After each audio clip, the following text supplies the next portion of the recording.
It was a really nice set. Thank you.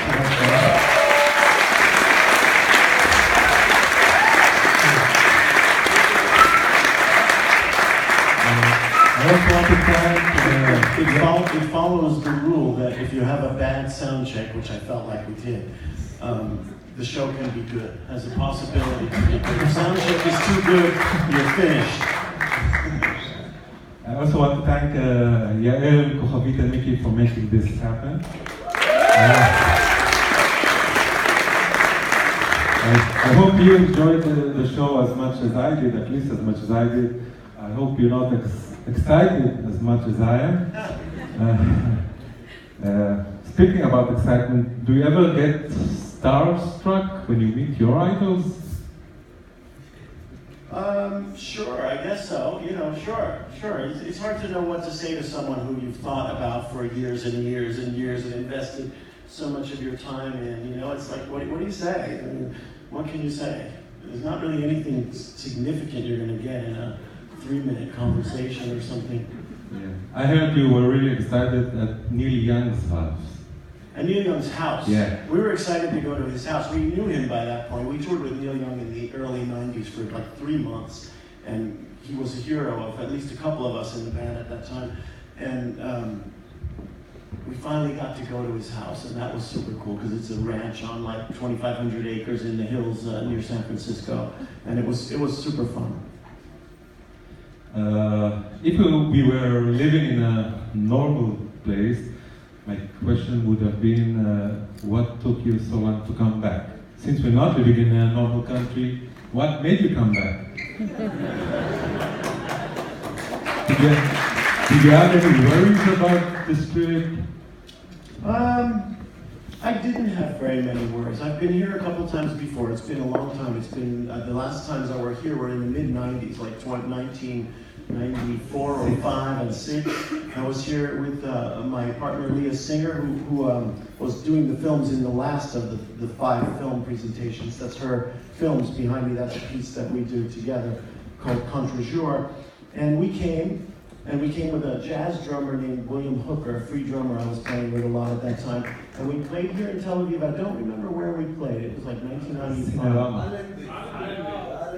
The first time was Allenby, right? Okay, Allenby. And then we played in Jerusalem at Suzanne No, that's Tel Aviv also. That's Tel Aviv also? Yeah. Okay, so we stayed in Jerusalem after that. That's where that crazy hotel was. Okay, that's Tel Aviv also. So we played that one on our own here. So we were here, and then we spent a couple of weeks here and went a little bit of everywhere except the Sinai and the beaches. We were up in the Golan and in Safat and Masada and Dead Sea and just all around. We were kind of free spirits for a couple of weeks exploring. And then I came with Sonic Youth again like a year or 2 later. And we didn't have that much time, but we had, my small son and Kim and Thurston's daughter with us, and we had 1 day, I think, here free. And how long does it take to drive to the Dead Sea? 2 or 3 hours? 2 hours. Yeah, so we all hopped in some vehicle, went there, jumped in, so that I had been there already with Leah the year before, but so that everybody could jump in and spend a few hours, and then back to Tel Aviv and flew out the next day. So we didn't have very much time on that trip, and I have very little time on this trip, but it's nice to be here. There's hurdles to jump over to get here somehow. But did you have any worries? Were you encouraged to cancel the show? Not really. Not really. I had to entertain some notions from friends of mine who have canceled shows or who have, for one reason or another, decided not to come. But I didn't really feel a good argument for not coming. I felt like culture is the one thing you always want to have freely flowing into your country.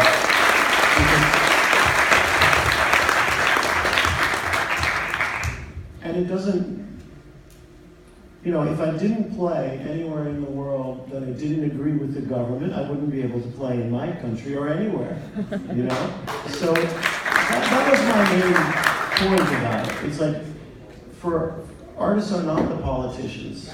And I think artists coming here can only improve the situation. That's my feeling about it. Most artists that would come here would be sort of free thinking about what's happening here. And you know, I mean, no, it's not an easy question to talk about at all, and we're not going to go there. But anyway. Speaking of politics, do you consider yourself a political artist? Was Sonic Youth a political band? We were only political in the sense that we conducted ourselves in a certain way. And if that reflected anything that somebody took from what we were doing, you know, we were trying to keep our integrity, and we never like followed the money or followed the fame or whatever, you know, whatever, all those pitfalls that people fall into. We wanted to be artists and making music, and that's what we wanted to do. So whenever the opportunities got greater, we just stepped into them with that mindset, you know. So that's a kind of personal politics that maybe can reflect on a wider scale. You know, we had Youth Against Fascism, which was a sort of political song. Peace Attack. What? Peace Attack. Peace Attack, yeah, that one too. And now Thrown Over the Wall, I mean, has become an inadvertent moment for, you know, when it was closer to after the election, I was talking a lot more about how messed up things are in my country. And then I started going to all these different places where this kind of super conservative movement is taking hold. I've been in a lot of South America recently for the last few years, and it's happening everywhere there, and in Australia and in Europe, and I feel like it's worth speaking out about it, speaking out against it. I always thought that one of the interesting political aspects of Sonic Youth was the difference between your art and your daily routine lives. Like your art was very radical, and you were the nice neighbors next door. Yeah, he just told me. It's true. Yeah. You know, back in the 80s when we were getting started, there was a lot of radical music to be inspired by, first of all. And there was a lot of people playing in bands, and when we first traveled out of the US, people would think, like, because coming out of this city at that time that was dangerous and dirty and poor and everything, and full of drugs and stuff, people would have thought we were like, people kept thinking like we were drug-crazed Manson supporters or something like that because of misinterpretation of songs and because of where we came from. And we knew a lot of bands in New York at that point that were like that were leading super radical lifestyles, deeply into drugs or sleeping in dirty places, you know, whatever it was. And we always found that they made more conventional music. And we wanted to have lifestyles that were, you know, we wanted to have books on shelves and, you know, whatever it is. And have the art be the radical thing, not the life. A lot of those people fizzled out because their lives got too radical and the music got more and more normal and conventional, and we wanted to go in the other direction. We wanted to have enough sanity about us so that we could bring as much extremism or creativity to the music. I have a follow-up question from one of your biggest fans, Nitzan. He noticed that the word home appears in many of your songs. Home? Yeah. Is there any special meaning for that when you use that? I like the idea of home. I like the idea of a safe space, a place, you know, that you exist in, that you kind of define what goes on there, you know, you define what's on the walls and, you know, the way you live your life. I think it's one of those massive themes, you know. Is it connected to your life on the road? Is it, what? Is it inspired by your life on the road? Well, maybe it's a counterpoint to that, because I really love to be away from home and to be in lots of different strange situations that I've never been in before.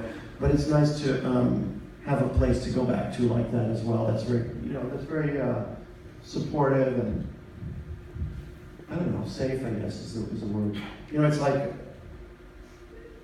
you could analyze every singer. You know, they did this about Springsteen, and the words were cars and girls and something else. I forget what the other thing was. Roads? Maybe roads. Yeah. Windows. Windows? You get a lot of windows. I like windows as a metaphor too. You know, it's nice to have certain metaphors. I think every artist has some things that they go back to like that. But now I have Jonathan Lethem throwing words in that come from somebody else's head completely, that's kind of what I wanted, was a situation where there would be other voices to speak and other ways to use my voice to speak things that necessarily I didn't write or think up or believe, you know. So it was nice to have someone else throwing in lines and words that sparked, you know, ideas that I wouldn't have come up with. So it's been pretty fruitful on that. Do you find it hard to voice out someone else? Sometimes it's like that. There's, you know, you don't always know what somebody else intends when they write something, and to them it makes total sense, and to you, you're just not sure what it means, you know. And with the collaboration with Jonathan, it went in a lot of different ways, you know.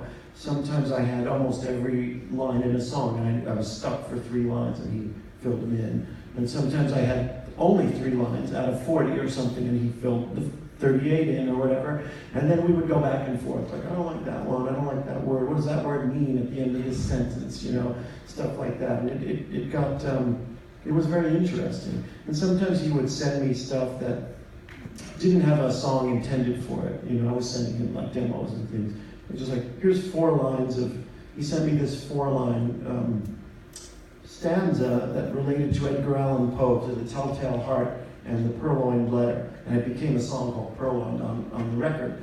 And we had this really cool song, we had no words, and these words, I went out and tried them as like the chorus of this song, and it just like, they dropped in perfectly, and it was like, okay.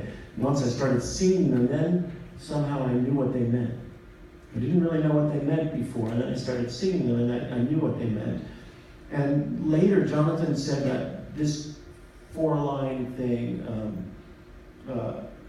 about the Poe lyrics had been kicking around in his desk drawer for like 20